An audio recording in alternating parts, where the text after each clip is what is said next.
My bestie Claire has been trying to learn Japanese for quite a while on Duolingo, but that venture didn't really pan out. But although that venture didn't pan out, she is fluent in another language, and that's Japanese. So I welcome Claire, my bestie, onto the Oh podcast. my god. This is Hi. it's literally so crazy.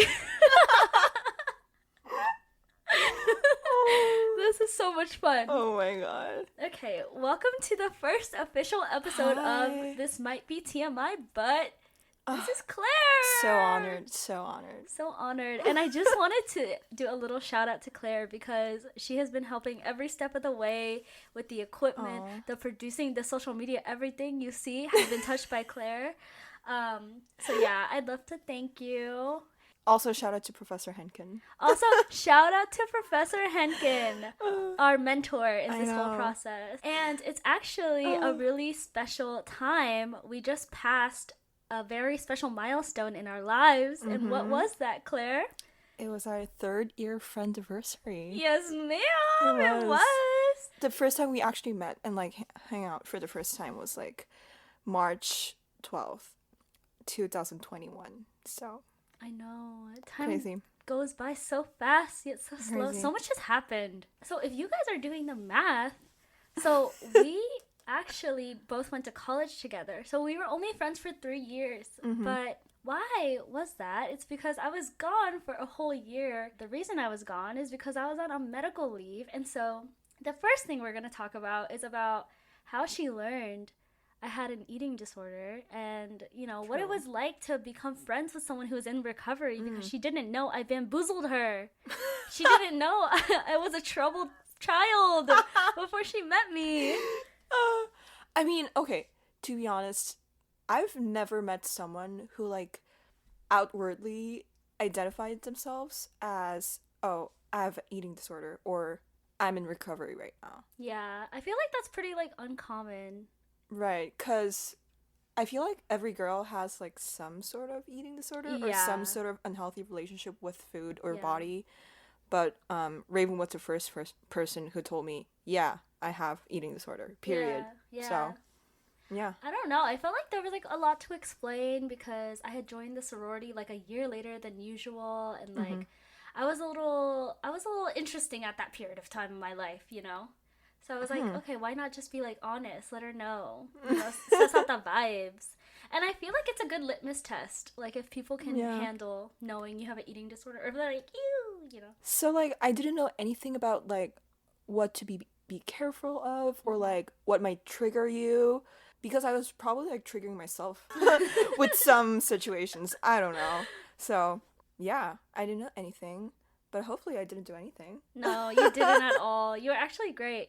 She always checks in on like if I'm eating well, how I'm doing. She always compliments me. She's actually like the perfect friend for like, you know, going through recovery. So yeah, what was your like initial reaction to learning I was like in recovery? Were you like, oh? First of all, I just like didn't expect it at all because one, to me, you're like a healthy gym going Girly fit pop, yeah. girly pop, super self-empowered, blah blah blah, all that shit. So I was like, her. And I didn't see any like pictures of you in the past. And even though we had like ups and downs, like you were like very ambitious and blah blah blah. I mean, I know it's like totally unrelated, but I just didn't like connect that with you. I feel like there's So- like an idea of what someone who has anorexia or like who someone in recovery should Right. look like, and I think oftentimes like they think like, oh, like it's this girl who's like, you know, super small and like she's like a total mess and she's all alone and she has like, you know, she's just like all focused on like her body and food and stuff. Like people don't usually think about people who are like in school who are busy. Right. I think I tend to come off quite confident also. And so I think it's like hard on first glance to be like, oh, she's struggling with her like body image and like True. all of that stuff. True. Yeah. And also, I feel like you actually started talking about your body after like probably around 1 year after we became friends, because I think during the first year we were friends, we weren't that outwardly speaking about body and like, I know this is like toxic, but like, you know, which part of our bodies we don't like, or like, oh, I feel bloated, or like, oh, I feel so ugly, blah, blah. You know, all these girl talks. Yeah. So, and I think like I was super like conscious about that sort of stuff, you know, because like at that time I don't think I was like completely solid in myself yet. Like I was definitely in recovery, but I wouldn't say like I was like recovered yet. And so I think I was like a little more conscious of like all of the terms that I used, and I was like a lot more sensitive, I would say, to things, which like totally makes sense. But wait, when would you say like you, I don't know, I know there's not like a recovered, yeah, but yeah, you know, I would say that I would have considered myself recovered since like 2023, I would say. I think like for a while I was like on the tail end of recovery. I sort of marked it by being like, do I still have that voice in my head okay, that sort of tells me like how I should be thinking about myself or how I should be feeling about my body, or like that like little, it's called like the eating disorder voice, like that voice in your head that's like, oh, you're blah blah blah blah blah blah blah blah, you know? yeah. And I don't really have that voice anymore. And once I realized that, I was like, yeah, I think I consider myself recovered. But so was it before your graduation or after? I think it was after, honestly, because I think I needed like that period of like where I wasn't in school, and I just like had to sit with myself for a little bit, and just like I could like ponder upon things, because I was no longer like super busy with classes and all of that. I think I definitely learned more about you when we started living in the same house. Yeah. So for your information, we lived in the same house for a year. Yeah. Starting from 2022 fall to until your graduation, Raven's graduation. I think that's when we actually started talking openly about our bodies. Yeah, because at that point, like, it's like we were seeing each other all the time, right? So, like, before, we would only see each other when we were, like, really feeling it, you know what I mean? Like, when we were, like, up to it, like, when we were going out, or we were going to dinner, or something like that, and then, then we started seeing each other when we just rolled out of bed, and we're like, I don't like the way I feel today. It's just not a sleigh. You know what's crazy? Before I roomed with you, not exactly roomed, but like lived in the same house with you, I've never met you barefaced. You were never barefaced, or I was never barefaced. Really? Yes. No, you're lying. I am not lying. I have mastered the art of subtle makeup.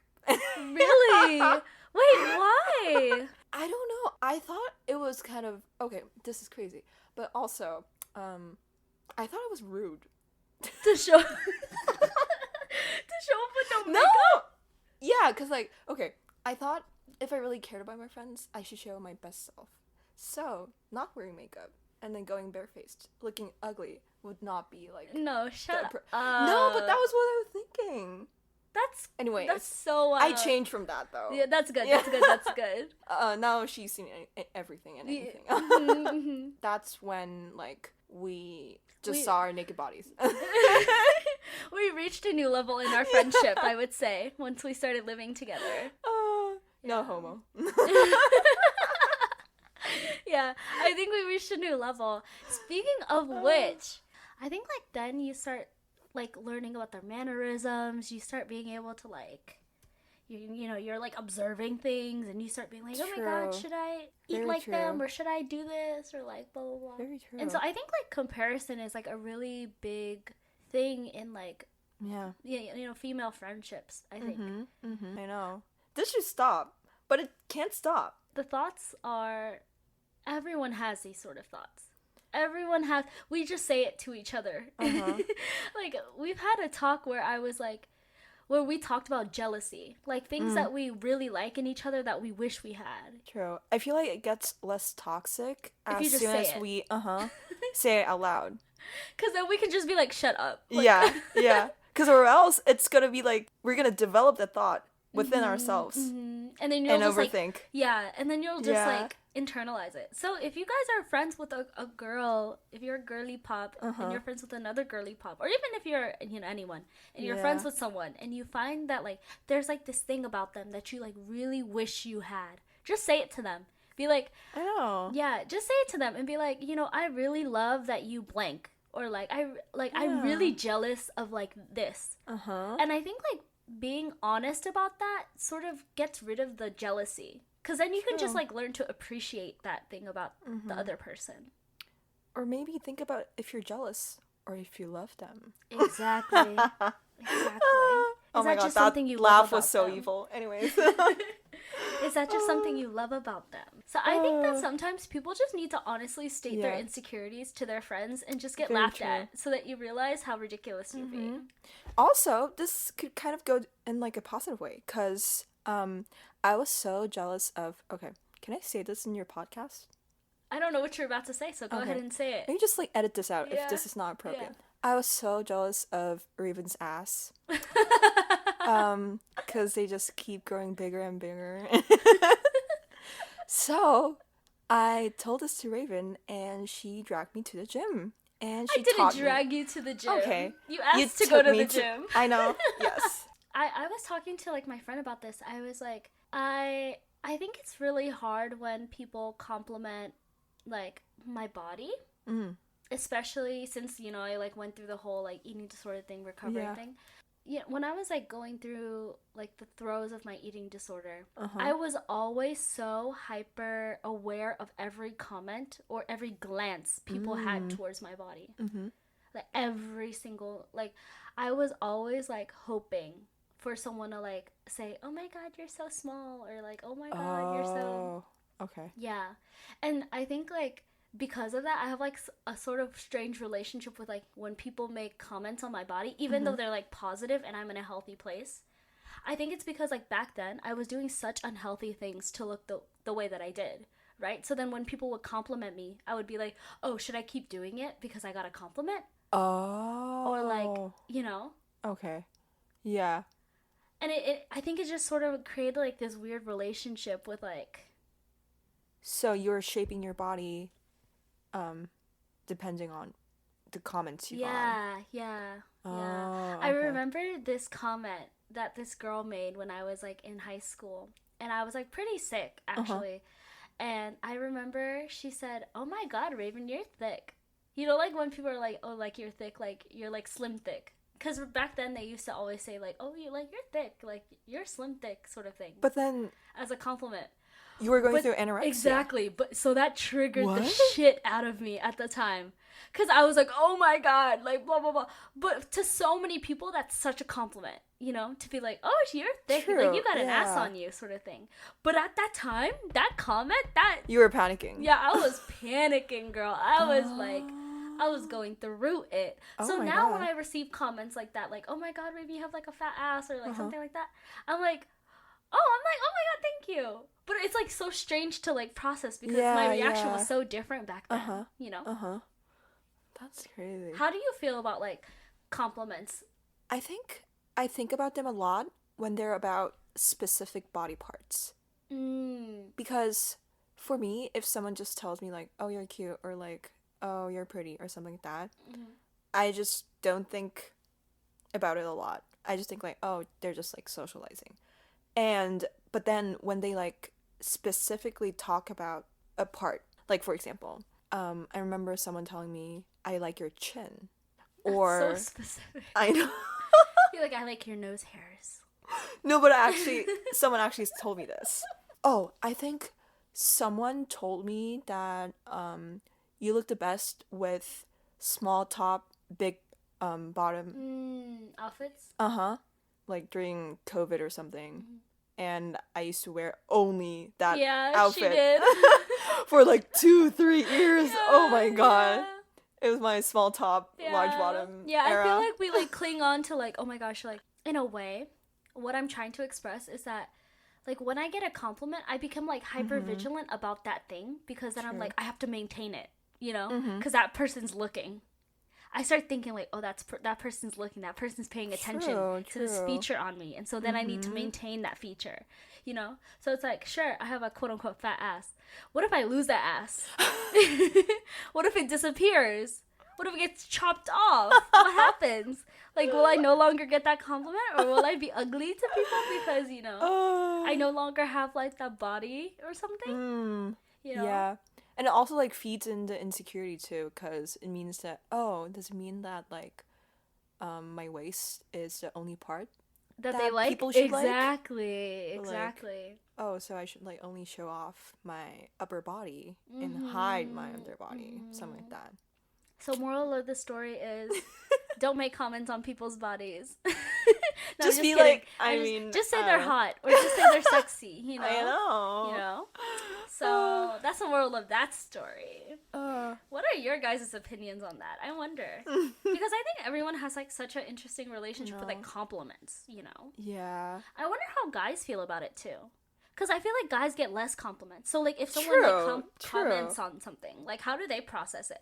I feel like, okay, because like between girls are like, oh my god, I like your outfit, or like they comment on their Instagrams, like girly pop, like you're period, so slay, mother, you're so mother's hot. mothering, blah blah blah. Yeah. But guys don't do that. They're like, I like your biceps, or I don't know. I don't even know how guys compliment each other. Yeah, how do guys like, compliment each bro, other? Bro, you're so jacked. Like, let's fucking go. If you read like a guy's comment section versus a girl's comment section, so different. it'll be like bro for life versus oh my god queen, like I'm so happy that I got to see this photo because at first I was dying but then I got brought back to life because of your beauty. Or like, aren't you so full of always eating? Yeah. Aren't you full from always eating? Versus guys compliment fire emoji. Yeah. I mean, nothing wrong with a fire emoji. Nothing wrong with the fire emoji. It's just like I feel like women put their all into the comment section. I know. It's a battlefield. Yeah, I dare guys to start commenting on their guy friends' Instagrams. More compliments. Yeah, a real compliment, like a full. I want to see full paragraphs. I want to see song lyrics. I want to see. I want to see metaphors. Right. That's what I want to see. Anyways. Yeah. Let's talk about our experience. So like we were just talking about how Instagram and social media, and you're in charge of my social media. I will be. Unofficially. Yes. Unofficially it didn't start yet. And officially. Yes. But you've taken like almost all of my Instagram photos that are currently on my Instagram. That is true. So you actually are in charge of you're my PR marketing person, actually. But yeah, I mean, I don't know, I just like taking pictures of my friends. Yeah. But I've also taken a few pictures of you, and we've also taken so many pictures together. That is so true. Let's talk about our time at Rolling Loud. Oh my god. Where we took so many photos. Yes. I wanted to talk about this topic so much ever since Raven talked about like recording a podcast with me, because I have so many lines from my friends that they just like drop without even thinking, and now like I think about them for the rest of my life or something. So we were at Rolling Loud. It was 2021 Halloween weekend. Crazy it was time. So good though. Anyways, we were there. We were taking a bunch of photos because, you know, it's Halloween weekend. We're all dressed up, so cute, blah blah blah. You know how like girls have this time where they like airdrop their photos and then just like in bed choosing what to upload on their Instagrams. And there's this photo of me and Raven that we took together. I remember this photo so vividly. I was like posing. Had your arm out. Yeah, she had her arm out and like she was like sort of like tilted a little bit and like she was she was living young and wild and free. Imagine that in a photo, and that's how Claire was. I was sleeveless. I was wearing this like purple setup. It was so cute. Thank you. Anyways, I was doing that, and then I actually liked that picture of me and Raven. But the thing is, I used to have this like, okay, we're letting it all out. Yeah, this is TMI. This is very TMI, but I used to be like editing, like face tuning, editing like my body. So, and I thought it was normal. I thought if I like my face, but if I don't like some of my body parts, I could just like hide my insecurity with like Photoshop or some shit. I was doing that, and I showed it to Raven, and Raven was like, Claire, this does not look like your body. And she said, if you don't like this picture that you need to edit them, then just don't post it on your Instagram. Just choose a different photo. Yeah. And she just left. Yeah, she said that and she left. I said that and I walked away. Because I was like... It wasn't even in a derogatory tone. No. You were just like casual, like, if you don't like it, just don't edit it. Just like... do a different picture, do a different pose or something. Mm-hmm. Yeah, because I was so flabbergasted because I'd never seen anyone photoshopping anything ever before. Really? I have never photoshopped like a single photo or anything like that, and I have never seen anyone doing it. I had heard about it on like online, and so I knew people did it. Yeah. But like this was the first time I had ever seen someone like In editing person. it.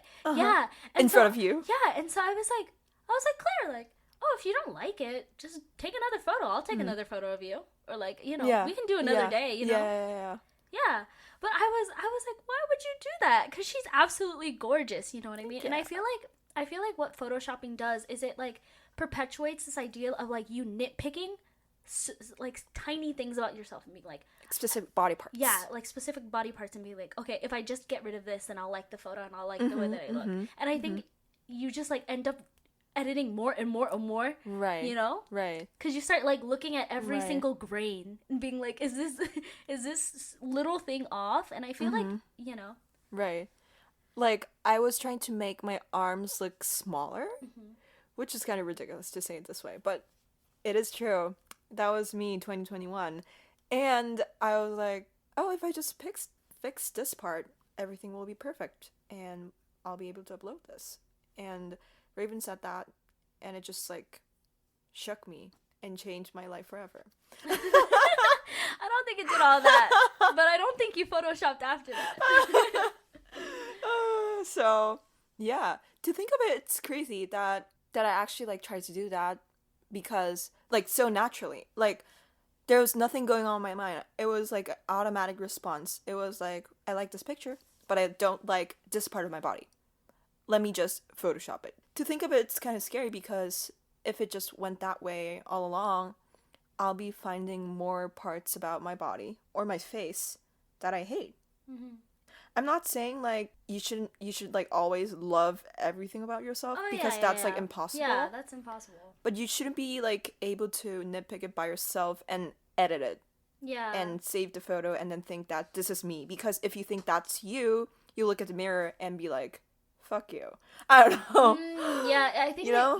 I think it creates like a bigger distance between your actual self and your like idealized self. Yeah. Yeah. That's Carl Rogers for you. Oh. Psychology. Okay. Yeah, I went to college. Surprise. Well, yeah. I think it creates this bigger gap between your actualized and ideal self. And then it creates more like self-hatred because you're like, oh, you start looking at your own Instagram and you're like, I should look like that. But you don't look like that because you changed it. Definitely. You know, versus you just like, I think for me, when I have like Instagram photos, I hate looking at them right after I take them. So like I don't look at them right after I take them. I look to see like, oh, if I don't like my face, but I try to like consciously not look at my body after I take a photo. If my face is like weird, I'll take a few more until like I like the poses or something, and then I'll take a break. I'll take like a 1 or 2 day break where I don't look at the photo, and then I look at it with like a fresh set of eyes, because I feel like when you are taking a photo, you're so conscious of like, oh my god, how do I look, that you automatically like hate the photo more than you would have if you just took a break, took some time away from it, and then came back to it later, because then you're seeing it with like a fresh set of eyes where you're not in that mindset. You know what I mean? I agree.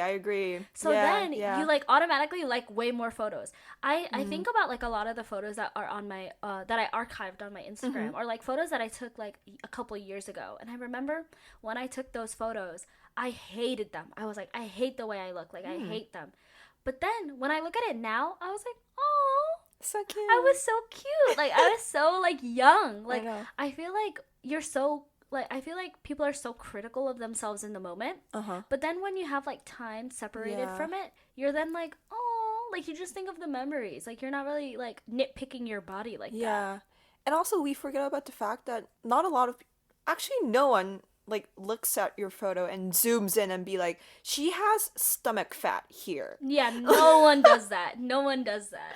Or like her nose looks big or something like that. I don't know. Or being like, oh, like her angle is off. Like, I know. No one thinks about like when I see people's photos, I'm like, oh my god, that outfit was eating. I know, or like I look at the quality. I'm like, ooh, like they prepared for this. Like this was a photo shoot. Like I think like of the most like iconic Instagram photos that my friends have taken. One of my favorites is you when you were in Japan in that that like mirror place. Yes. I think that's my favorite photo of you because it's just so gorgeous. Like it's just like her and then like the background of all the mirrors and the colors and it just eats every single time. But I don't really remember anything else other than the fact that I really like and like her head was turned to the side and it was just fabulous. That was kind of a very experimental photo for me because I always one thing I'm also insecure about. Okay. I'm just like letting everything out. It's okay. Here in It's this okay. Podcast because it's a TMI podcast. Exactly. So I only like my left face. Oh yeah. Yeah, every time we're taking a photo. I would tilt to left. Like even if I'm astronomically drunk. Yeah, it's a reflex at this point. It is point. a reflex. Yeah. It's like a survival instinct. I would like shift my head to the left, like, whoo. And so every single Instagram photo I have, or every single photo I like, I'm showing my left face.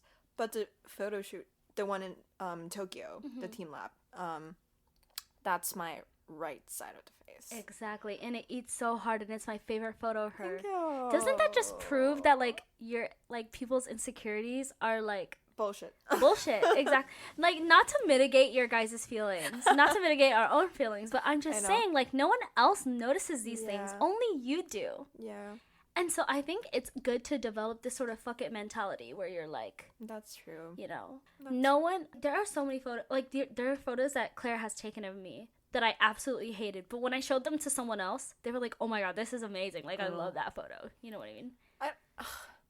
You know what, guys? I have some shit talk to do. Like, Raven does not upload anything on Instagram, and she has an album full of photos that I took for her, and every single one of them are eating, and she just like decides to put them aside and like I just look at save them it for later.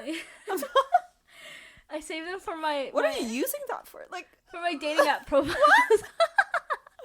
Oh, she's keeping it. I think no. I think like what I like look for is like I want to see how my face looks. Like I pay attention so much to my face, and sometimes I don't like the lighting because I can see like my mustache or something. You know what I mean? Like I'm like, ooh, I should have like added lip gloss. Like I feel like those are the things that I like really nitpick on. Like I'm like my eye looks like my left eye looks a little bit too small compared to my right eye. Like those are the things that like that's why I keep my photos, guys. I swear. I'm not doing it on purpose. But I'm gonna try to make my Instagram more casual and post more. Just so, you know, I can live by the words that I speak, you know? I can live by my I mean, I feel self-love. like it's impossible for us to not judge ourselves or judge others or compare and stuff like that. We should be able to switch fast from, oh, I kind of look ugly in this photo, to like, just take another one. Exactly. Or like, maybe just take it another day or, you know? Or a different angle or something like that. Yeah. Yeah. When I was in the Philippines, that actually happened. So, like, I was with my mom. Love you, Mom. And we were on the beach. And it was, like, the first time we took these photos, it was, like, bikini photos. And I had, like, eaten dinner and all that stuff. And I was just not feeling it. Like, I was not feeling hot and sexy. And we were, like, taking these photos. And I was, like, I was hating every single one of them. And I said to myself, okay, you know what? I'm just going to go to sleep. And we're going to take, like, sunrise photos instead. Because, you know, it's, like, calmer. No one's on the beach. No one's looking at me. I just feel more comfortable. And I took photos in, like, the same bikini the next morning. And I love them. You know? And isn't that crazy? Nothing changed about my body overnight. All I did was I went to sleep and I woke back up. You know? And I think sometimes you just need to, like, tell yourself, like, I didn't get down on myself. I wasn't like, oh my god, like, blah, blah, blah, blah. Like, I wasn't really feeding into that idea. I was just like, you know, I'm just not feeling it today. I'm not feeling hot and sexy. Let me just take the photos tomorrow. And I took the photos, and I loved them, and I uploaded them. You know? And so I think sometimes, like, it's really, really hard to, like, not harp on yourself, you know? Like, it's really hard to not, you know, start nitpicking things about yourself. But sometimes you just need to take a little step back. And remember, very true. And remember, you know, you're just a human. You're just trying to live this life. You know, you don't need to be perfect all the time. That's true. Because if this, like, piles up, that's what makes, like, you know, eating disorder. Exactly. It was crazy to me when Raven, like, first told me about eating disorder. Actually, not the first time, but when she, like, explained to me, like some of her symptoms and stuff like that, because I related to so much of it and realized that everyone has some sort of symptom. Yeah. They just don't realize it. They just Yeah. don't define it as eating disorder because they think eating disorder is something like so huge in like, of course, It can be like that. it can be like that, but it could start from small stuff. You know what I mean? Yeah, I think that's a reason why I tend to be really honest about my eating disorder is because as I talk about my experience, people start realizing like, oh shit, Yeah. I have that thought, or like, oh shit, I used to do that, or oh, like, I think I also have that habit, or like, I have that same thought process. And I think it sort of helps to catch people and be like, hey, like, that's not healthy. And, you know, it can spiral really fast, you know? So true. Yeah. You know, there are so, like, for me, it sort of started with, oh, like, I just didn't like the way I looked, you know? Like, it was just, like, little thoughts like that. Like, I would just see a girl and be like, I wish I looked like her. That's how it started. At the time, I was eating a lot of golden Oreos, because I was growing, you know? I was going through puberty at the time when I developed it. I was eating a lot of golden Oreos, and I was like, maybe I should cut down on the golden Oreos, because I was eating a lot of golden Oreos. I really love the golden Oreos. Still do today. But I was eating a lot of them, and I was like, oh, maybe I should just, like, cut down on that. And then I started looking at what my friends were eating, and I was like, oh, maybe I should, like, try eating like them. And then it just started turning into this, like, internal competition, you know? And it like, spiraled. But it all started with, like, that thought. Like, it all started with, like, the self-hatred. Yeah. And then it sort of spiraled from there, you know what I mean? And so I hope from this episode specifically, you guys learn to, like, you know, try to catch yourself when you start having that negative voice about your body. Be like, hey, you're just a girl, or you're just a guy. You're just a person, you know? And I think you should share, like, some toxic habits you have with your friends. Yeah, like, let them know before. Yeah. I think, like, you know, don't encourage each other, obviously. But, like, I think, like, a lot of eating disorders are about secrecy. You start hiding things you're doing. Yeah. Yeah, and I think a lot of people hide things that they do. Yeah. Like, things that they say to themselves, things that they think about themselves. Like, for example, they would, like, starve themselves and say, like, oh, I had like 2 nice meals. Yeah. Do not do that. Do not start lying about what you're eating. Or you, like, Photoshop your body and be like, oh, I look like this. Like, also, don't do that, yeah. Yeah. Or, oh my god, there's this one thing that I told Raven after she told me there might be some eating disorder habits you have. Remember when I told you about the dieter's tea? Yes. Oh my gosh. I did not know that. this was a toxic thing. I mean, I actually knew, but, like, you know. Exactly. That's a thing. People know. I knew, but, like, I didn't think this was like trouble. I thought, oh, probably a lot of girls do this, so it's normal. Yeah. So but just because they do it doesn't mean that it's healthy. Okay, for some people that might not know what this is. Yeah. So there's this. Also, disclaimer before she starts. Never do this. Never do this. We swear, do not do this. DONOT. Do not do this. We are not. Do not do this. This is a very bad habit to get into. It's a very slippery slope. Do not do this. Anyways, continue. Okay, so actually, I won't go into details. Yeah. I was gonna say, like, the color of the package. Oh, no. Nothing. Okay, so there's this tea. If you drink this, you're just gonna poop infinitely. Like, poop everything out. And I thought this is, like, a really nice detox from my eating habits. I thought even if I eat a lot, have dessert, snacks, and have a huge meal and feel super bloated, if I have this tea and poop everything out, I'll be like Kendall Jenner. I don't know what I was thinking, but, like, yeah, after Raven, like, told me, oh, these could be small eating disorder habits, I told her this, and Raven was like, yeah, that. I was like, Yeah, because guys, if you guys don't know, laxatives are a sign of, like, unhealthy, you know, eating patterns and relationships with food, and they might say it's a tea, but if it makes you poop, then you know, that's like a red flag. Also, for something. pooping is not detox. Exactly. Your body naturally detoxes itself, so you don't need to do extra stuff, you know. If you guys need to poop, eat a little bit more fiber. Eat a little bit more fiber. I know. You know. Exactly. Maybe drink a coffee, you know. Maybe drink some prune juice, you know what I mean? But don't take these, like, these diet teas. But that's like a really big thing. Like, there are so many companies out here, like, especially the Kardashians. I don't want to get sued, but allegedly, they sort of, they sort of tout these, like, diet teas or, like, these diety things. And they always are like, it helps your digestion. It helps your digestion. You, like, guys, like, just eat well, drink water. They try to get your money, and they try to, like, capitalize off of your insecurities. You can't let the man win. You can't let capitalism win. Like, exactly. Sometimes you just have to be like, it's not worth it, guys. It's not worth it, Because you never know how likely you are to develop an eating disorder. True. So you don't want to play with those odds, It's a very, very slippery slope. And to think of it, it's just kind of scary because I was trying to eat everything. I was actually trying to eat more than I should or more than I feel happy about, and then trying to get rid of all the food that I digested by pooping, which is like, oh, I'm gonna get all the fulfillment from food and then just let it out so I feel skinny or whatever. Like, but then once you stop using the tea, then you have to deal with, like, those feelings of, like, still having that, like, craving. And that's, like, sort of where those, like, dependencies start. Don't do it, guys. Instead of that, what I found out is, oh my god, amazing discovery. Working out. No, but seriously, for real. I think working out is also, like, a very touchy subject for people. It could go really toxic. A lot of people started working out during quarantine with those YouTube workout videos. You know who I'm talking about. Yeah. Rowy Wing.